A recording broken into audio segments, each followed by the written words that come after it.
Bonjour, bienvenue sur le plateau de Village Semences pour ce nouveau numéro de Poussons le débat. Alors aujourd'hui, on va parler d'un sujet ô combien d'actualité, celui des conséquences pour l'agriculture française et a fortiori pour l'agriculture européenne de la guerre en Ukraine qui dure depuis maintenant, vous le savez, un peu plus d'un an, et un conflit en Ukraine qui pose de très nombreuses questions sur l'état des marchés, bien évidemment, sur la sécurité alimentaire, quand on a vu qu'au début du conflit, eh bien, certains produits venaient à manquer dans les rayons, je pense notamment à l'huile et aussi à la moutarde, mais aussi quelles conséquences et quel impact économique pour les producteurs, pour les éleveurs, quand on sait que certains produits ont véritablement augmenté, ont même flambé. Je pense notamment aux engrais, au coût de l'énergie. Enfin, ce conflit va-t-il également inciter les décideurs du monde agricole à revoir un peu nos engagements, y compris nos engagements européens? Vous voyez, de très nombreuses questions auxquelles on va essayer d'apporter des réponses avec nos invités que je vous présente maintenant. Maxime Costille, bonjour. Bonjour. Alors, vous êtes président d'Intercéréales. Directeur général. Directeur général, oui, je vous voyais président tout de suite. Thomas Bourgeois, oui, vous prenez la promo avec moi, il suffit de venir sur le plateau. Thomas Bourgeois, vous êtes bien président de la Fédération nationale des agriculteurs multiplicateurs de semences. Bonjour. Bonjour Philippe. Bruno Renard, vous êtes éleveur de blondes d'Aquitaine. Oui. Et pas dans l'Aquitaine, dans l'Orne, dans le Perche. Je suis bien éleveur de blondes d'Aquitaine, dans le Perche. Je croyais que dans le Perche, il n'y avait que des cochons pour faire le célèbre boudin de Mortagne au Perche. Pas du tout, il est excellent, il est renommé mondialement, mais on élève aussi des blondes d'Aquitaine. Gauthier Lemolga, bonjour. Vous êtes Bonjour. le directeur général adjoint d'Agritel. Alors vous, votre cœur de métier, c'est la cotation, c'est la bourse? Exactement, c'est suivre les marchés et essayer de comprendre les facteurs d'influence des prix. Et Jean-Baptiste Milliard, bonjour Jean-Baptiste. Bonjour. Vous êtes délégué général du think tank Agridé. Vous, votre cœur de métier, c'est de vous pencher sur le devenir de l'agriculture, d'avoir un coup d'avance, une réflexion d'avance. On essaye. Alors, je voudrais tout d'abord qu'on fasse un petit peu un état des lieux tous les trois sur un an de guerre en Ukraine. Qu'est-ce que ça a changé? Quels ont été les bouleversements dans le monde des céréales, chez les multiplicateurs de semences et chez les éleveurs? On commence avec vous, Maxime. Ça a changé beaucoup de choses.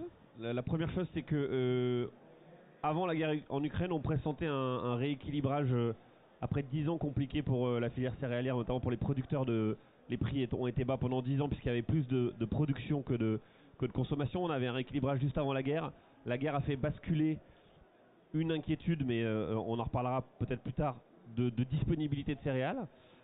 Et donc les prix sont assez vite montés et on a eu une année plutôt positive, on va dire, pour nos producteurs d'un point de vue de la rémunération. Le reste de la filière a dû répercuter ces prix, les collecteurs, les meuniers par exemple, les amidonniers. En fait, il a fallu enclencher cette dynamique de prix pour pouvoir répercuter et éviter les effets ciseaux pour chaque maillon. Donc ça a été un peu la course tout au long de l'année. Et puis après, on va dire dans la deuxième partie de l'année, on est rentré dans un modèle un peu plus compliqué pour les agriculteurs. Ce modèle, c'est ce qui a suivi sur les sujets énergétiques. Donc c'est-à-dire anticiper le coût des intrants, le coût de l'ensemble des besoins pour produire.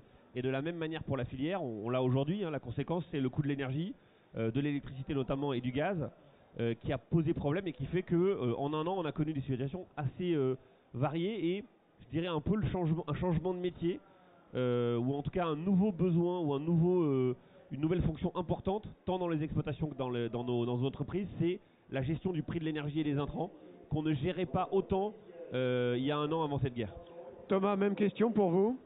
Bon, alors dans le monde des semences, effectivement, on a à peu près le même problème que pour les céréaliers, hein, évidemment.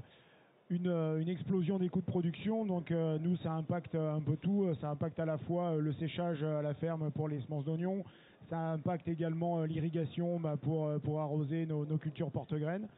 Il y a également aussi ce qui se passe, c'est qu'on était de gros exportateurs, la France notamment en oléagineux, betterave, graines de betterave et maïs vers la Russie et vers l'Ukraine. Donc du coup on a vu certainement une baisse au niveau des exportations, il va y avoir moins d'exportations. Et puis ce qui se passe aussi, c'est qu'avec la flambée des cours des matières premières, les céréales qui sont à des niveaux de prix assez hauts, on a vu quand même un petit déséquilibre et on se commence à poser des questions au niveau de la filière semences, d'arbitrer avec les problèmes de l'eau aussi, d'arbitrer effectivement sur des cultures. Est-ce que ça vaut le coup de s'embêter à produire du maïs, à produire des potagères porte-graines, alors que finalement faire du blé et du tournesol en conso, on va gagner peut-être un petit peu moins d'argent, mais on va être tranquille. Et on n'a pas C'est besoin terrible ce que vous êtes en train de me dire là. Oui. Parce qu'on compte sur vous, vous êtes quand même au tout début de la filière, donc... Alors, ne vous cassez pas la tête. Il y a quand même pas... On va pas tout remettre à plat, mais du coup, il y a eu quand même quelques questionnements et les établissements semenciers, et ainsi, grâce à la loi Egalim 2, normalement, on va pouvoir les coûts payés aux agriculteurs. Donc, les contrats de multiplication ont été revus à la hausse, et donc, du coup, il devrait y avoir une stabilité, peut-être une légère régression, mais sinon plutôt une stabilité sur la production de semences.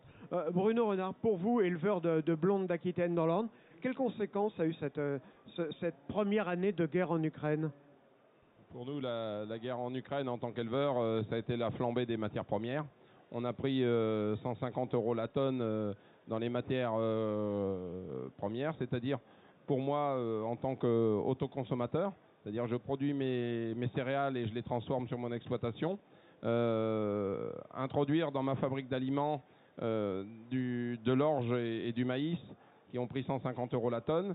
Quand je mettais de l'orge à 130, 150 € tonne et qu'aujourd'hui je la mets à 250 et plus, voilà, le matin quand on allume la fabrique d'aliments, on se pose des questions. Il faut mieux charger des camions et les vendre en direct. À la fois, c'est la même chose pour les correcteurs azotés. Par exemple, le soja, le lin. Alors là, on a pris 250 € la tonne. Aujourd'hui, heureusement pour nous, le prix du kilo de viande a augmenté. Et le fait d'être déjà autonome... Oui, il ne faut pas cracher dans la soupe. Aujourd'hui, on a pris 1,50 € du kilo de moyenne dans toutes les catégories. Ça compense. Aujourd'hui, quand on nourrit des jeunes bovins pour l'exportation, on est passé de 4 € à 5,50 €. Enfin, je vous passe les centimes. Aujourd'hui, par rapport à il y a 5 ans, malgré l'augmentation, on a réussi à augmenter le coût des marges. Par contre, ce qu'on n'avait pas pris en compte, c'est l'augmentation des céréales. Là, notre inquiétude, c'est la prise en compte des carburants, de la mécanisation, qui là a flambé de 30% partout. Et quand on va radditionner tout ça, on ne sait pas où on va.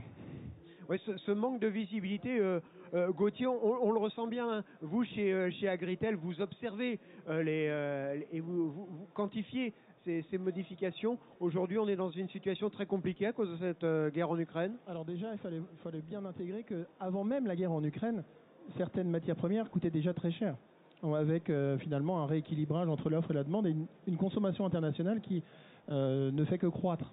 Donc on revenait après du Covid et on a deux crises finalement qui s'enchaînent, une crise sanitaire et une crise géopolitique. Et la crise géopolitique finalement a fait exploser le bouchon dans un contexte finalement où les matières premières ont presque doublé dans beaucoup de produits. Ça a joué pour les producteurs français dans le côté vente de leur production, mais aussi sur l'ensemble des intrants. Donc aujourd'hui on voit une chose, c'est que depuis le printemps, beaucoup de matières premières déclinent, se sont quand même beaucoup repliées. Alors je sais pas si c'est une bonne chose ou une mauvaise chose, en tout cas c'est une réalité. Le marché est revenu à la case départ. Les céréales aujourd'hui se trouvent exactement au même prix qu'elles étaient l'année dernière à date. Par contre, on est dans un contexte où la volatilité est beaucoup plus forte, c'est-à-dire on n'est pas à l'abri de remettre vite un coup de chaud sur les marchés des matières premières, quelles qu'elles soient d'ailleurs. Par contre, les prix des énergies, elles, même si ça a décliné, ne sont pas encore revenus à la case départ. Donc en fait, maintenant, c'est le stress permanent. Avant, on avait le stress pendant quelques mois, maintenant, on l'a tout le temps. Aujourd'hui, on est vraiment dans un marché, quand on parle de souveraineté, on est dans un marché extrêmement instable. Et c'est la vraie difficulté de tous les marchés agricoles, mais toutes les matières premières en sens large. C'est aujourd'hui, on n'a pas du tout de certitude et tout est lié.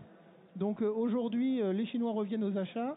Hop, ça va faire un appel d'air probablement pour les exportations françaises, par exemple d'orge. Derrière, hop, il va falloir ajuster les prix pour motiver des producteurs à semer et autres. Et donc là, on voit qu'on peut vite déstabiliser finalement une filière. Et quand on voit des filières d'élevage, en élevage, il faut du temps. Alors il y a juste une chose que je voudrais qu'on évoque avec vous. Vous m'en parliez avant le début de cette émission. Vous faites encore partie de ceux qui ont des équipes sur le terrain, notamment à Kiev. On imagine que pour vos collaborateurs, une cinquantaine de collaborateurs, c'est ça? Oui, dans le cadre du groupe, on a 50 collaborateurs à Kiev. Je suppose que c'est particulièrement difficile, mais malgré tout, le travail se fait. Alors c'est là où on voit l'attachement des équipes à essayer d'apporter de la transparence sur les marchés, dans le sens où les 50 personnes sont mobilisées. Dans le cadre du groupe, on a cherché à les protéger au tout départ du conflit. Ils ont tous refusé. Ils ont voulu protéger leur famille et ils ont tous acté le fait de continuer. Par contre, aujourd'hui, ils continuent dans des conditions assez difficiles. L'électricité à Kiev, c'est aussi un vrai sujet.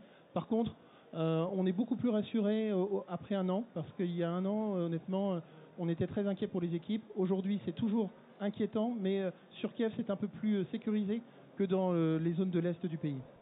Jean-Baptiste, vous qui êtes chargé de vous projeter dans le futur, quand on voit toutes ces données, ces données très changeantes d'un jour à l'autre, pour peu qu'on ait en plus un acte de piraterie navale comme on l'a connu sur l'affaire du blé avec Poutine, difficile de se projeter, non? Difficile d'avoir une idée de l'avenir. Oui, extrêmement difficile. Néanmoins, on essaye de construire les outils et une certaine pensée qui permettent de nous projeter dans l'avenir. C'est de là que revient le concept de souveraineté alimentaire, une notion foisonnante, polysémite, on va dire. C'est un mot pour les politiques, mais en vrai de vrai, pour nous, ça veut dire quoi la souveraineté alimentaire? C'est la capacité de produire sur son territoire, on va dire pour soi-même, et être en capacité de maîtriser ses importations. Voilà. À partir de là, effectivement, on peut s'accorder sur ce terme de souveraineté alimentaire, qui n'est pas exactement le même que celui de sécurité alimentaire, qui lui est beaucoup plus balisé, connu, défini au niveau international. Et c'est vrai que souveraineté alimentaire, c'est revenu dans le débat français. Vous vous rappelez, dans le grand discours de Rungis du président de la République, en 2017, qui lançait les Egalim, mais c'était à l'époque une approche qui n'est pas celle d'aujourd'hui. Aujourd'hui, on parle de retrouver, de reconquérir sa souveraineté alimentaire. Ça suppose qu'on en a perdu une partie.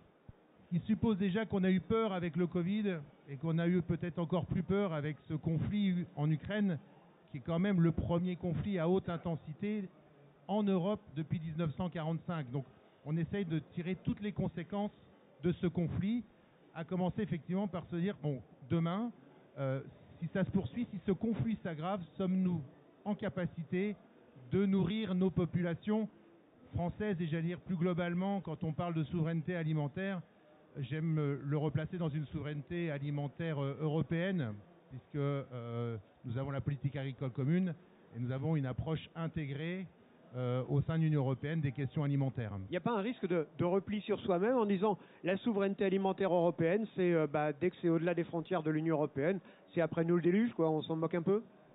Alors, si l'approche de la souveraineté alimentaire, il faut des conditions. Il faut des conditions pour qu'elle puisse être retrouvée. Si tant est, alors elle n'est pas perdue partout. Hein, on pourra évoquer les différents secteurs où elle est effectivement, elle pose problème. D'autres secteurs où elle pose beaucoup moins de problèmes. Mais en tout cas, la souveraineté alimentaire impose un certain nombre de prérequis et notamment la capacité de nos entreprises agricoles et de notre outil de transformation d'être compétitifs, tout simplement, avec les autres outils de production, d'abord au niveau européen, ce qui pose aussi la question de l'importance d'avoir des règles communes.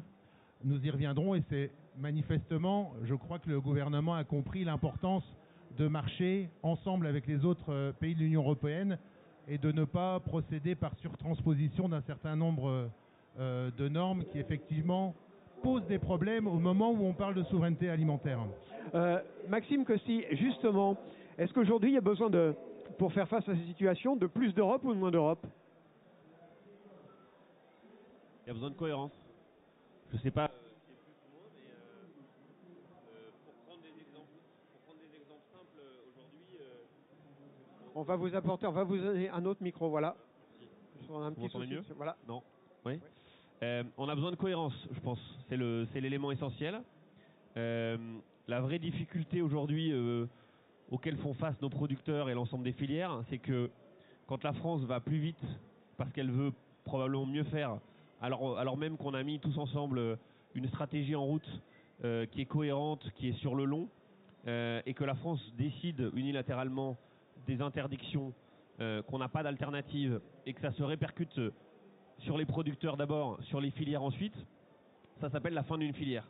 Et ça s'appelle l'inverse de la création d'une souveraineté, c'est permettre à d'autres de faire cette production-là, alors que nous-mêmes, nous ne sommes plus en capacité de le faire. Je vous donne un exemple concret, puisqu'on a parlé beaucoup de la betterave. Moi, je vais vous donner celui du seigle. C'est une petite filière française. Aujourd'hui, on a une réglementation française qui fait que l'ergot de seigle n'arrive plus à être combattu. Et on a une réglementation européenne qui fait que les exigences alimentaires, en 2024, vont être divisées par 2 sur la présence d'ergot dans le seigle. La filière française de seigle ne survivra pas à 2024. La filière allemande, oui. Voilà.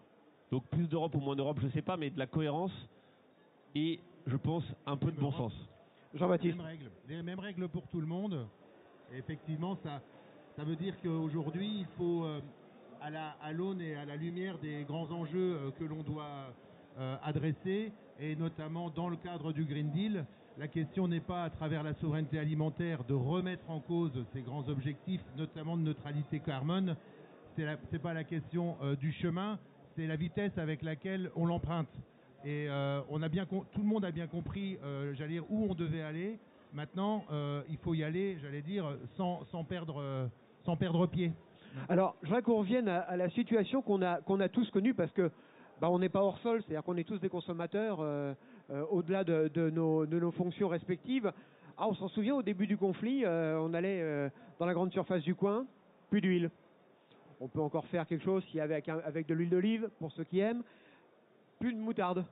Vrai problème. Est-ce que c'était uniquement un effet panique des consommateurs, ou est-ce qu'on a vraiment manqué de matières premières pour faire de l'huile, de la moutarde, et quelque part, est-ce que ça n'a pas montré aussi une formidable dépendance aux productions qui venaient notamment d'Ukraine et de Russie? Gauthier. Alors, sur la moutarde, étonnamment, c'est pas trop l'Ukraine ni la Russie, pardon. C'est vraiment le Canada qui a connu l'année dernière une grosse sécheresse. Par contre, on vient dans le côté de la souveraineté alimentaire. Il y a un élément fort, c'est quand même le changement climatique, qui a un impact énorme, nous, sur nos marchés. On le voit bien avec du weather market fréquent. Donc ça, pour la moutarde, ça a été un vrai problème. Le deuxième, c'est sur le tournesol. En fait, le conflit en Ukraine a ouvert les yeux de beaucoup d'Européens, de beaucoup de consommateurs français, sur le fait que l'Union européenne est importatrice de matières premières, il faut le savoir. D'accord. Aujourd'hui, on est presque un des plus gros pôles d'importation, par exemple, de maïs à l'échelle mondiale, il faut le savoir aussi. Certes, on parle des Chinois, etc., mais à notre petite échelle, on est quand même des gros importateurs. Et là où est la réalité, c'est que on a surtout eu la crainte de manquer. Et vous savez qu'un consommateur, finalement, dès lors qu'on lui fait penser qu'il peut craindre quelque chose, et on le verra probablement cette semaine ou ce week-end sur certaines pompes à essence, eh bien vous voyez tout de suite qu'un petit plus d'augmentation désorganise notre chaîne de fonctionnement. Et c'est ça, en fait, la difficulté de l'agriculture, c'est on est là pour alimenter un marché toute l'année, on n'est pas là pour alimenter seulement quelques semaines ou quelques mois. Et si je vous comprends bien, les marchés sont plus déstabilisés par les chaînes d'infos que par les producteurs d'aliments. En tout cas, c'est un élément vecteur de volatilité, en effet. Il y a les fondamentaux de marché qu'on analyse avec une vision finalement très claire, parce qu'on ne change pas nos chiffres tous les jours, on a une vision du marché. En revanche, oui, des effets, le risque de change, le fret, la crainte du consommateur, ce sont des vecteurs finalement d'instabilité, et donc un vecteur qui pèse à la hausse ou à la baisse sur les prix. Thomas Bourgeois, chez vous, chez les multiplicateurs de semences, tout à l'heure, il y avait la situation apocalyptique que vous me présentiez en disant pas de panique, ça va pas se produire, mais est-ce qu'il y a quand même une réflexion en disant il y a peut-être des choses qu'on va changer, qu'on va faire différemment, parce que ça nous coûte trop cher, parce que c'est pas forcément rentable?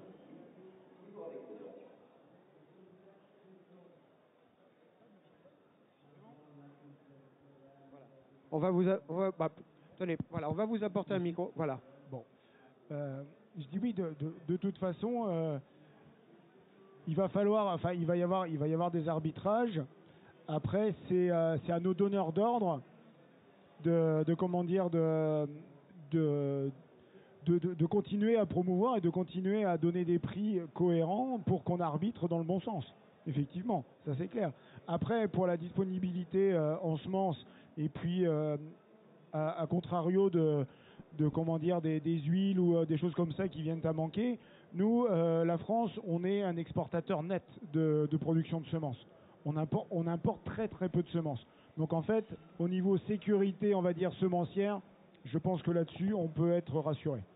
Alors, il y a aussi une question que je voudrais vous poser, Gauthier. Cette première année de conflit en Ukraine a été marquée par un certain nombre d'événements, notamment ce que je qualifierais d'actes de piraterie. Hein, ces fameux bateaux pleins de céréales ukrainiennes que Vladimir Poutine a fait détourner. Il y a eu des négociations, il y a eu des interventions au niveau international pour libérer ces bateaux. Est-ce qu'aujourd'hui, ça va remettre en cause fondamentalement nos relations commerciales, du point de vue agricole s'entend, entre nous, les Européens, la Russie et l'Ukraine? Alors oui, bien sûr, parce que déjà, dans un premier temps, l'Ukraine souffre finalement de ce conflit pour deux raisons. La première, c'est que quand ils ont de la marchandise, pour la faire sortir, ils ont deux voies possibles. Soit le corridor humanitaire, qui est d'ailleurs en cours de renégociation, et tout le commerce par rapport à l'Europe de l'Est. Donc là, déjà, il y a des flux qui ont complètement changé. Et aujourd'hui, la Pologne, la Roumanie, d'autres pays, finalement, voient de la marchandise ukrainienne arriver chez eux, alors qu'auparavant, ils ne la voyaient pas. Donc déjà, quelque part, on a capté une source d'approvisionnement pour l'Europe. Et ça déstabilise d'ailleurs le marché est-européen. Premier point. Deuxième point, sur la production ukrainienne, il y a des conditions extrêmement difficiles dans les exploitations, donc une baisse de production. L'année dernière, à cette période, on s'interrogeait du coup sur les assolements de printemps. Nous, chez Agritel, on était déjà dans une vision, les surfaces allaient être coupées par deux. C'est arrivé. Cette année, on a connu des semis d'hiver en période de guerre où déjà les assolements sont en baisse. Donc on va vivre en 2023 la vraie absence de l'Ukraine en termes de production. Et elle a beau avoir un peu de stock, le flux aujourd'hui lié au corridor humanitaire fait que, de toute façon, on ne va plus compter sur l'Ukraine. Et il va falloir compenser cet opérateur. L'année dernière, les Russes ont une excellente récolte, très belle récolte. On le voit bien sur place dans le cadre de nos crop tours et autres. Par contre, cette année, la première projection, c'est retour un peu à la normale, même si c'est des grosses productions. Et là, on est quand même sur des bilans internationaux qui sont tendus, notamment dans la zone Europe. Et je pense notamment aux pays importateurs africains, où là, on peut se dire, sur du blé, par exemple, il y a une vraie question à se poser dans les mois à venir. D'autant qu'il faut le rappeler, l'Ukraine, c'est un poids lourd en matière d'exportation de blé. En 10 ans, c'est simple, ils ont gagné des parts de marché. D'ailleurs, l'Europe et la France en a perdu en laissant la Russie et l'Ukraine, finalement, grignoter des belles parts de marché sur le Maroc, sur l'Algérie et d'autres pays comme l'Égypte. Maxime, 2023, année difficile pour vous? Année compliquée? Ou est-ce que, si j'étais un petit peu taquin, je dirais au contraire bonne année, parce que le malheur des uns fait le bonheur des autres, ce qui ne se produit pas ou ce qui peut plus sortir des champs ukrainiens, quelque part, il sortira peut-être des champs français. Alors c'est pas la vision de la filière, française. Et deuxième élément, la vérité du lundi est pas forcément la vérité du vendredi en ce moment. Ce qu'on sait, c'est que en effet, il y a des pays qui vont être en difficulté puisque le sujet blé, Ukraine plus Russie, c'est 30% des exports de blé. Donc on perd l'Ukraine, ou en grande partie, on va avoir quand même un problème sur blé. Et puis on a pas beaucoup d'eau en Europe, donc ça peut devenir, pour l'instant ça n'est pas grave ou pas inquiétant, mais s'il n'y a pas d'eau dans les prochains jours, aux prochaines semaines, ça va poser un problème. Je prends juste un exemple, cette année, le Maroc, récolte très faible, problème climatique, collecte de céréales zéro. La filière française est venue pour permettre au Maroc d'avoir les 2 millions de tonnes nécessaires de blé tendre. Mais je ne sais pas si on saura le faire tous les ans pour tous les pays. La France a fait des chiffres d'export exceptionnels en céréales, puisqu'on a dépassé les 11 milliards cette année en céréales en grains. Donc ça dépend de la récolte française. Ça, c'est le premier élément. Deuxième élément, on a une responsabilité collective. On s'est engagé à aider l'Ukraine pour la sortie de ses grains, puisque le bilan était pas bon. Donc, on n'est pas dans cette projection de se dire le malheur des uns fait le bonheur des autres, ou inversement. L'enjeu, c'est d'avoir des marchés où on peut un peu tenir, anticiper. C'est aussi pour ça que ces marchés existent. C'est permettre aux agriculteurs de se projeter et à l'ensemble des filières d'avoir des prix à 1 an, d'avoir un peu de visibilité. Bon, force est de constater que c'est pas toujours simple. Et puis le dernier élément, c'est qu'on a aussi des filières de qualité qu'on a construites en dehors sur des labels ou sur des choses. Et je vous avoue que les faire tenir ou les faire vivre dans des contextes où le flux, on va dire, de céréales conventionnelles fluctue tellement, c'est compliqué. Donc c'est compliqué sur le label rouge, c'est compliqué sur plein de choses. Et on a besoin de faire tenir ces filières dans le temps que nous vivons actuellement.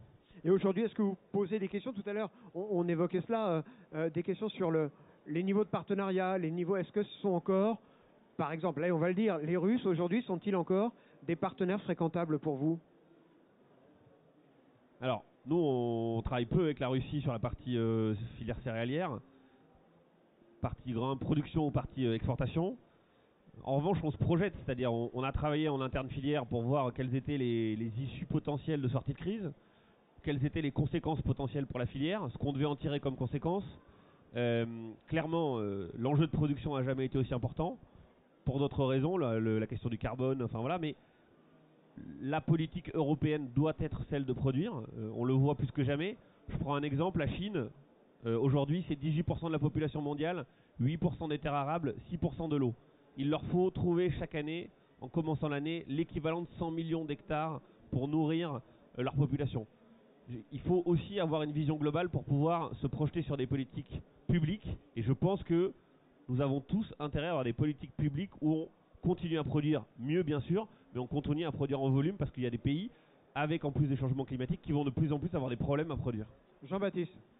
Oui, effectivement, nous évoquions tout à l'heure le pacte vert européen avec les différentes déclinaisons, règlement biodiversité, déclinaison farm to fork. Bon, là, effectivement, avec ce qui s'est produit avec cette guerre en Ukraine, ça oblige à revoir quand même un petit peu la feuille de route. Des dispositions qui étaient prévues dans la réforme de la PAC qui entre en application en 2023, pour le moment, vont rester lettres mortes. Je pense, par exemple je pense notamment à la bonne condition agricole agro-environnementale 8, par exemple, qui obligeait les agriculteurs européens et donc français à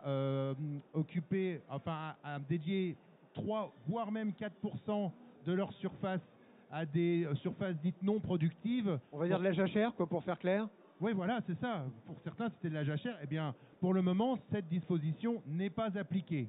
Le sera-t-elle demain? Je n'en sais rien. Dans le contexte actuel, j'ai peine à croire qu'elle va être remise, en vigueur. Une autre, c'est effectivement la question de la production sur les jachères. Il y a eu une dérogation en 2022. Je pense qu'elle va être reconduite en 2023. Il y a peu de risques. Et peut-être qu'il va falloir aussi jouer sur d'autres leviers. Bruno, justement, toutes ces histoires de jachère aujourd'hui, ça vous paraît pas être lunaire de dire on pense encore en jachère alors qu'on a besoin de produire pour garder cette souveraineté dont on parlait tout à l'heure? On a besoin de produire. Pour nous, la jachère, c'est une erreur parce que aujourd'hui, on nous donne souvent des autorisations de les récolter à des dates bien trop tard. Et c'est ce qui nous apporterait, en plus, pour certaines surfaces, de l'autonomie alimentaire. Parce qu'aujourd'hui, quand on regarde dans les exploitations, il n'y a pas de stock. L'été sec qu'on a eu l'année dernière, les stocks sont à zéro. Ça va finir l'hiver, mais voilà. Et après, on va être coincé si on a encore une deuxième sécheresse.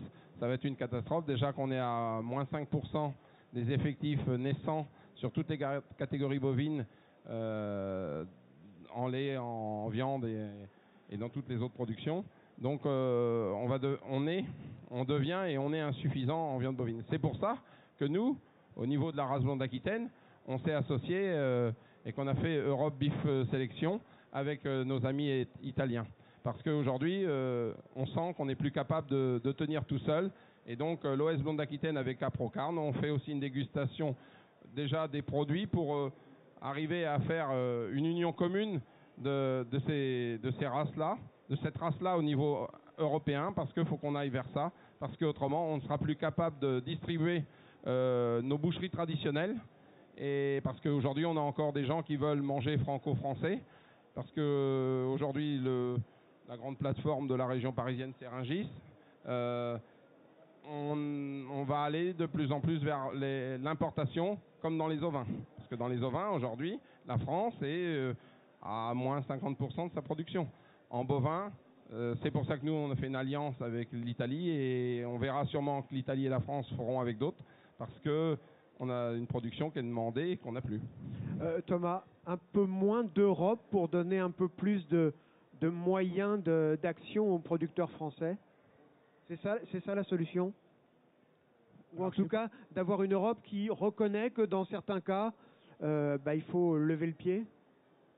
Alors oui, effectivement. Enfin, je sais pas si moins d'Europe, c'est une bonne solution aussi pour les producteurs français. Mais effectivement, entendre parler de jachère et de voir un peu ce Green Deal, ce Farm to Fork nous sortir des inepties, à partir sur du 25% de bio, réduire la production, c'est dans ce contexte géopolitique, pour moi,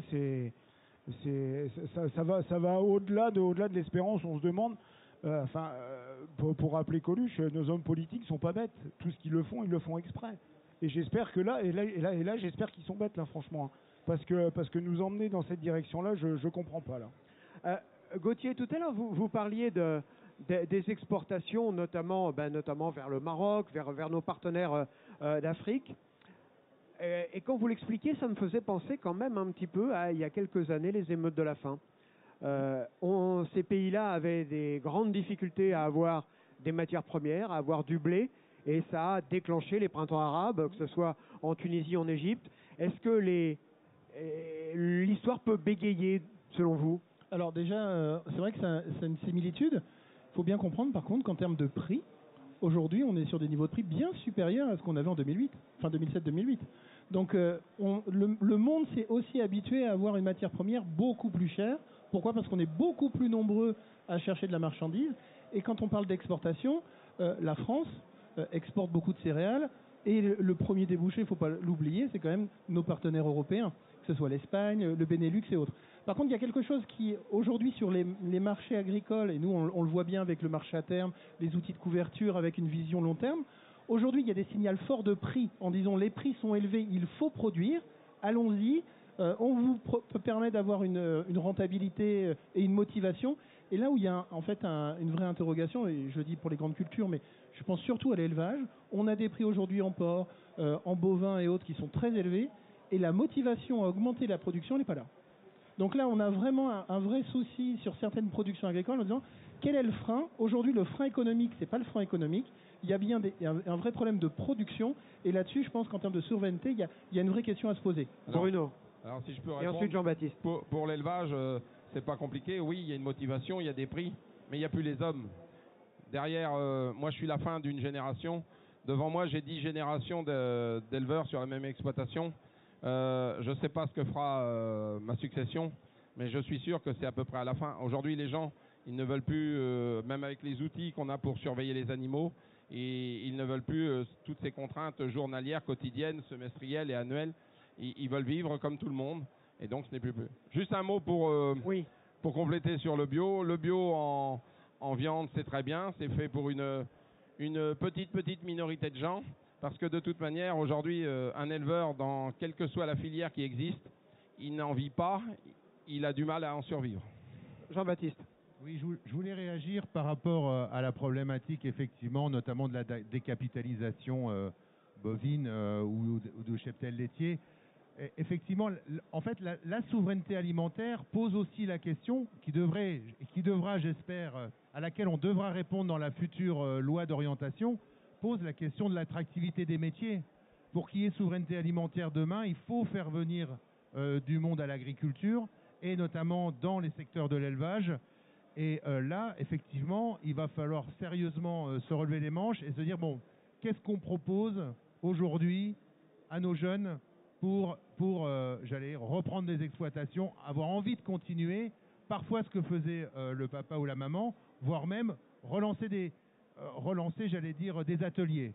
Là, c'est absolument crucial. On ne peut plus attendre. Il y a des débuts de réponse, hein, mais c'est loin d'être évident. Hein. Et alors moi, je voudrais qu'on parle aussi qu'on se remette encore à la place des consommateurs. Je regardais ces dernières heures les chiffres de la FAO, chiffres a priori, messieurs, vous conviendrez avec moi, qui sont relativement incontestables, qu'ils nous disent que la hausse, l'indice réel des prix alimentaires est reparti à la hausse au début de la guerre et qu'on était au début de la guerre au même niveau de hausse qu'au moment du premier choc pétrolier en 1974. C'est énorme quand on dit ça. Donc il y a un vrai problème économique aujourd'hui autour des conséquences à long terme de cette guerre. Il y a un problème, le premier ennemi, à mon avis, de la souveraineté alimentaire européenne et plus particulièrement française, c'est l'inflation. Aujourd'hui, un ménage, un consommateur, il a un budget alloué à l'alimentation et si effectivement nous ne sommes pas capables d'offrir de l'alimentation française qui corresponde à ses attentes, on va voir arriver, j'allais dire, de l'alimentation venue de l'extérieur. Donc ça oblige aussi à repenser, la souveraineté, ça oblige aussi à repenser nos rapports avec nos partenaires commerciaux. C'est important. Et je pense que Maxime peut compléter sur ce point. Maxime Costi. On a vécu la première étape qui était l'évolution des prix en fonction des prix du marché des matières premières agricoles. Ça, c'est la première étape de l'année qu'on vient de vivre. Alors, on va voir ce que vont faire les matières premières agricoles sur le reste de l'année. Et là, dans les prochaines semaines, on va vivre, au fur et à mesure probablement des mois, l'impact du prix de l'énergie. Ce prix de l'énergie aujourd'hui sur nos filières, il est énorme. Que ce soit dans les boulangeries, les coopératives et les négoces qui font du stockage et qui sèchent et gardent au froid les grains parce que tout est devenu électrique pour éviter justement les insecticides de stockage, etc. On a fait une transformation de filière, mais ça coûte de l'argent. Ou même pour des agriculteurs en semences ou en semis, en maïs demain, quand vous d'habitude vous irriguez l'été à des prix d'heure creuse, vous allez devoir irriguer à des prix qui vont être multipliés par 8, 9 ou 10. Ça veut dire à l'hectare que vous ne savez même pas si ce sera rentable d'arroser votre maïs en tant que tel. Donc on rentre dans des logiques aujourd'hui là qu'on ne maîtrise pas sur l'explosion des prix de l'énergie et des prix de l'électricité. Thomas, chez vous, la facture électrique a bondi de combien? Ou elle va bondir de combien? Alors moi personnellement, je n'ai pas une grosse facture d'électricité puisque je me contente juste de ventiler des graines. Donc, mais chez mes collègues qui irriguent ou qui sèchent des ombelles d'oignons pour produire des semences, c'est des coûts de l'ordre de entre 120 et 150 euros de l'hectare, juste la facture de séchage d'oignons. Et pour un petit exemple aussi, c'est 1 euro du millimètre supplémentaire, juste la facture, le gap d'électricité. Donc, et on ne peut pas faire moins. On peut pas faire. Il n'y a pas d'un. Alors, après, il va falloir peut-être faire différemment, c'est-à-dire n'arroser que la nuit, en heure creuse. Mais là, du coup, va se poser un autre problème. C'est qui va surveiller les enrouleurs la nuit, qui va vouloir travailler de nuit. Donc, c'est quand même un gros bouleversement. Bruno. Bon, je suis éleveur de bovins, mais la filière avicole, aujourd'hui, les gens, le coût de la matière première, les céréales pour l'alimentation de l'aviculture et l'augmentation du gaz. Parlez bien près de votre micro, on ne vous entend pas. L'augmentation du gaz sur la filière. Aujourd'hui, les gens qui n'ont plus de remboursement sur leur poulailler, c'est pas compliqué, ils ne remplissent pas. Donc on était déjà déficitaire à 50% de volaille, on mange du poulet, c'est la viande à pas cher. Mais le problème, c'est on n'en a plus. Et Gauthier, est-ce qu'il ne va pas y avoir aussi un risque de décrochage des consommateurs? Parce que là, on dit, voilà, ça coûte plus cher en électricité, ça coûte plus cher en intrants, ça coûte plus cher. Et le consommateur final, c'est lui qui le paye. Alors on entend l'espèce de discours un petit peu rassurant en ce moment, mais qui me fait un peu penser au serpent du livre de la jungle, vous savez, qui vous disait, ayez confiance, ce sera que 10% d'augmentation lissée sur toute l'année. Mais le consommateur, les 10%, il va finir par les payer, donc il va décrocher. Il achètera moins de la viande chez Bruno, il achètera moins des céréales. Enfin, les céréales, il ne les achète pas. Il achètera peut-être moins de baguettes s'il voit que sa baguette prend 10 centimes en une seule fois. Il y a certains produits en fait où le consommateur a tout de suite pris conscience que les prix avaient augmenté. Vous parlez de la baguette, bon, prendre 10 centimes, 15 centimes, bon, ça, quelque part, il l'accepte. Par contre, certains produits, eh bien, quand vous avez finalement eu un changement, quand le marché était excédentaire, on a travaillé des gammes, on a travaillé de la segmentation, on a travaillé finalement un débouché bien spécifique en fonction du besoin de chacun. Aujourd'hui, dans un marché qui au contraire est déficitaire, tout est cher. Donc, le premier prix, c'est déjà cher. Le deuxième, si on veut vraiment avoir des producteurs motivés pour faire le plus, eh bien, il faut aussi avoir des cahiers des charges qui soient rémunérés. Il faut être aussi lucide par rapport à ça. Et puis petit à petit, si le produit de base en fait prend déjà 20 ou 30 ou 40%, forcément des produits, on va dire, de plus haute gamme, évidemment, va avoir ça en place. Par contre, le consommateur, il a le choix et il faut aussi accepter quelque part tristement son incohérence. Et c'est là aussi où en termes de souveraineté, il y a une petite question, c'est que veut vraiment le consommateur quand on fait des études de besoins ou de vision il y a 3 ans aux sorties du Covid. Et aujourd'hui, on voit bien qu'il y a quand même une notion qu'on avait peut-être un peu perdue, c'est la notion économique. Et il faut comprendre quand même que l'agriculture, c'est une vraie économie, c'est des prix. Et aujourd'hui, même si les prix sont élevés, et c'est là où il faut faire attention sur la récolte à venir pour les céréaliers, on n'est pas à l'abri d'un mauvais effet ciseau. Parce que les intrants, l'énergie, c'est cher. Les grandes cultures, même si on reste sur des niveaux de prix comme ceci, on va avoir des marges bien inférieures. Et quand je dis bien inférieures, pour certaines productions, c'est déjà à zéro. Si on est sur des niveaux de prix comme ça cet été, il va y avoir vraiment des vraies questions à se poser. Quant au maïs, et là aussi c'est une motivation supplémentaire, en France on a besoin de maïs. Par contre, on a un vrai souci, c'est que cet été, il y a risque de sécheresse, on a des problèmes d'eau. Donc, quand on parle de souveraineté, il va peut-être falloir aussi accepter de dire, quels moyens nous avons pour produire, parce qu'aujourd'hui, on le voit bien avec l'effet ukrainien, l'Europe importe beaucoup de maïs. Et l'Europe, aujourd'hui, importe plus que la production française. Donc, c'est aussi un élément important que le consommateur doit aussi avoir en tête. Maxime Costille. Non, mais clairement, dans les éléments de souveraineté, l'eau, l'énergie, c'est les 2 murs à passer. Si on ne les passe pas, on aura clairement un problème général de souveraineté. Deuxième élément, il faut accepter aussi quelque chose, c'est que sur les 30 dernières années, l'alimentation n'a jamais aussi coûté peu cher. Et ce qui a pris la place de l'alimentation, c'est ça, c'est plein de choses. Et le fait est que, il me semble que les gens ont besoin de manger, toujours, aujourd'hui, et que cette augmentation des prix, on va pas pouvoir l'arrêter, de toute façon, le sujet énergétique, il va pas être réglé, que la baguette de pain, même à 1,50 €, elle sera moins chère qu'en 1970 au taux horaire du SMIC, c'est-à-dire que dans le salaire d'un Français qui a un SMIC aujourd'hui, elle n'a jamais coûté aussi peu cher, même aujourd'hui. Je dis pas qu'elle est pas chère, je dis que voilà, je pense qu'à 1,50 €, cette baguette, elle sera encore achetable. Et de toute façon, si elle n'est pas achetée à 1,50 € ou peut-être plus demain, on continuera à perdre les 6 ou 8 boulangeries qu'on perd par jour en ce moment. Et rappelez-moi, sur le prix d'une baguette, la farine, c'est quoi, 10% à peu près? C'est 11 à 12%. Mais après, la matière première agricole, l'énergie, le salaire, les charges, ça va vite. Alors vous allez sans doute croire que je suis quelqu'un de très négatif, mais je vais reciter pour conclure un des chiffres qu'a donné la FAO récemment. Ils disent que la guerre en Ukraine pourrait rajouter entre 7 et 13 millions de personnes aux 810 millions de personnes dans le monde qui souffrent de la faim. Est-ce que ça vous paraît crédible, Jean-Baptiste, ces chiffres? Oui, ils sont tout à fait crédibles. On a réussi jusqu'à très récemment à diminuer le nombre de personnes qui souffraient de la faim. Aujourd'hui, on voit une inflexion incontestable compte tenu du Covid et des conséquences de cette guerre. On repart à la hausse et ça, effectivement, c'est un réel problème qui justifie d'autant plus l'importance des solidarités entre les zones de production et les zones de besoin. Je pense notamment à l'ensemble du pourtour méditerranéen où là, la France a un rôle et même a des obligations à l'égard des pays, notamment du Maghreb.